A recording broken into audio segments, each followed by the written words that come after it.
Dirais-tu que tu es accro à la nourriture, que tu es accro au sucre, que tu es accro à certains aliments? L'as-tu déjà peut-être dit? L'as-tu déjà peut-être entendu? Peut-être as-tu déjà lu même que nous étions parfois aussi dépendants et accros à certains aliments qu'à la drogue? Et si on essaie de te rendre fou en fait? Je pense que cette piste est quand même à explorer. Et tu sais pourquoi ceci est assez fréquent?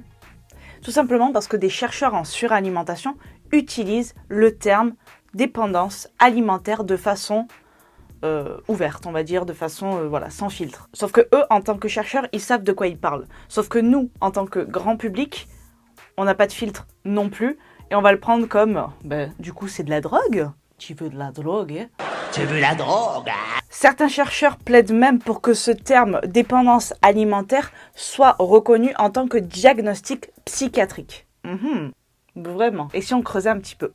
Donc si on regarde d'un peu plus près ce à quoi ils font référence lorsqu'ils nous disent accro à la nourriture, avec une dépendance similaire à celle de la drogue, on constate que ce que ces aliments ont en commun, c'est qu'ils ont été considérablement modifiés par les super industriels que nous embrassons très fort s'ils regardent cette vidéo. Non, je déconne. Donc, ils ont été modifiés avec des substances chimiques, avec des produits chimiques, ainsi que des ingrédients et des saveurs artificielles, avec pour but, évidemment, de les rendre un peu plus appétants et un peu plus addictifs pour nous. Donc, ce n'est pas la nourriture qui crée la dépendance, mais plutôt les industriels qui le font, et ils l'ont très bien compris, ils s'en servent, et nous on est là.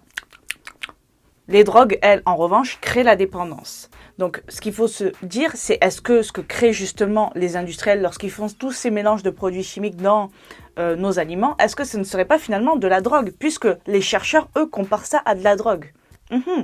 C'est peut-être là qu'on est bon. Et bien justement, il est fort probable que l'association de ces aliments, de ces produits chimiques et substances artificielles crée une drogue parfaite à laquelle les industriels se font un malin plaisir de l'utiliser pour nous rendre quelque part accros à leurs aliments et à leurs produits et à leurs marques, etc., etc. Bim, bim, fait péter le pognon. Une chose simple pour s'en rendre compte, crois-tu qu'il y a des centaines d'années, lorsque il n'y avait pas toutes ces choses-là, penses-tu que les gens étaient accros à la nourriture? Tu penses que le mec disait « Oh, il faut que j'arrête de manger ce gibier, j'en suis complètement accro, c'est une vraie drogue ». Non, pas du tout. Un avion, tiens. Tout va bien. Qui vole très bas. Tout va bien. Par exemple, tes biscuits préférés que tu trouves en grande surface contiennent, eux, des ingrédients très appétants. Pas appétanque, hein, appétant.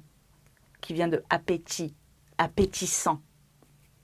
T'as compris? Selon les chercheurs, l'association de tout ce qu'on trouve à l'intérieur de ces biscuits contiendrait le même mécanisme de récompense, c'est-à-dire ce qui se passe dans notre cerveau à ce moment-là, que lorsque des personnes consomment certaines drogues. Donc tu n'es ni accro au sucre, ni accro au sel, ni accro à ce que tu veux. Tu es tout simplement accro aux substances que tu trouves dans les produits industriels. Comme je te le dis souvent, essaye de prendre une cuillère de sucre comme ça, nature, sans rien. Je doute que tu as envie de recommencer. Essaye de prendre une cuillère à soupe d'huile comme ça. Moi, j'adore l'huile d'olive. Par contre, il y a des chances pour que je remette la cuillère dedans, tu vois. Mais sinon, il y a très très peu de chances que tu sois complètement accro. Au bout d'un moment, tu vas dire « Ok, stop, je vais passer l'arme à gauche ». Ce qu'il y a donc dans ces produits industriels a été créé par des scientifiques qui ont fait des formulations complexes afin de les rendre irrésistibles. Et ça marche, la preuve. Donc revenons au fait que les chercheurs en suralimentation cherchent... Mais des chercheurs qui cherchent, je me rappelle bien ça commence bien cette phrase, souhaitent faire reconnaître le terme dépendance alimentaire en diagnostic psychiatrique. Cela n'est totalement pas vide de sens, bien évidemment, parce que des personnes souffrent réellement de dépendance alimentaire sur justement ces produits industriels. Donc, ce n'est pas vide de sens. Donc, on ne va pas commencer à taper dessus en disant c'est n'importe quoi, on n'est pas accro à la nourriture. Eh bien, dans un certain cas, oui, on l'est et on peut l'être. Et oui, des personnes en souffrent. Donc, on respecte cela. Mais je pense qu'il est très important de préciser aux yeux du grand public, comme j'essaye de le faire un petit peu là en vulgarisant ce dont il parle réellement, de prendre le terme dépendance alimentaire avec des pincettes. Parce que les gens, après, se jettent dans des régimes à la mode anti-sucre, anti-machin, croyant qu'ils sont accros au sucre et à tout ça. Tu n'es pas accro au sucre, je te le rappelle, et le sucre est très important pour ta santé, je te le rappelle. À prendre avec des pincettes également, ça ne veut pas dire que tu dois te gaver de sucre et pas de n'importe quel sucre. Faisons preuve de bon sens comme toujours. Donc il est essentiel de ne pas faire l'amalgame. Cet amalgame qui ferait lui justement développer un rapport qui n'est pas sain avec la nourriture et avec toi-même. D'ailleurs, tu l'auras compris. Quoi qu'il arrive, lorsque l'on va parler de dépendance alimentaire, on ne parle pas des aliments ou de la nourriture à proprement parler, mais plutôt des additifs alimentaires. Ce serait plus clair de nuancer les propos de cette façon. Donc faites très attention lorsque tu lis ou vois ou entends ce genre d'informations, que ce soit sur les réseaux sociaux, dans tes magazines, ou même quand un scientifique parle et qui dit « Oui, donc nous sommes accros au sucre. Parce que des souris ont consommé à un moment donné ce morceau de sucre et ont eu les pupilles dilatées pendant environ 35 secondes et sont retournées... » Ok, tu vois le genre de choses. Rappel. Nous ne sommes pas des souris. Tu n'es pas une souris. Tu n'es pas Ratatouille, d'accord? Tu es un être humain. Je pense que c'est mieux. À un moment donné, il fallait choisir son camp. Soit tu étais une souris, soit tu étais un être humain. Je pense que nous avons choisi le nôtre et je pense que nous avons fait le bon choix. Donc, le problème n'est pas la nourriture elle-même. Le problème n'est pas des images que tu vois. Le problème, c'est l'industrie alimentaire.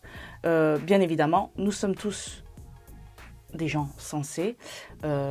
Genre, lorsqu'on achète un aliment, c'est nous qui le faisons. Hein? Personne ne nous le met dans le caddie et paye à notre place. Ok? Donc, à un moment donné, on se prend par la main, on dit non. Ou on dit, vas-y, une fois de temps en temps, il n'y a aucun problème. D'accord? Faisons preuve de bon sens, comme toujours. Bien sûr, je sais que c'est plus facile à dire qu'à faire lorsqu'on est le soir en confinement, en train de regarder sa série préférée sur Netflix et qu'on commence à mettre la main dans le paquet à gâteaux. Je sais. Et c'est normal, tu es un être humain, encore une fois, tu n'es pas une souris. Donc, c'est normal aussi d'avoir ce genre de comportement. Laisse-toi aller à un moment donné et puis ça ira, tout va rouler comme sur des roulettes. Cette expression ne sert visiblement à rien, hein, mais on l'emploie. J'espère que cette vidéo t'aura plu et qu'elle t'aura aidé. N'hésite pas à me dire dans les commentaires s'il y a des aliments où tu ressens ce genre d'addiction. Je te dis à bientôt dans une nouvelle vidéo et en attendant, je t'envoie plein de good vibes. Ciao!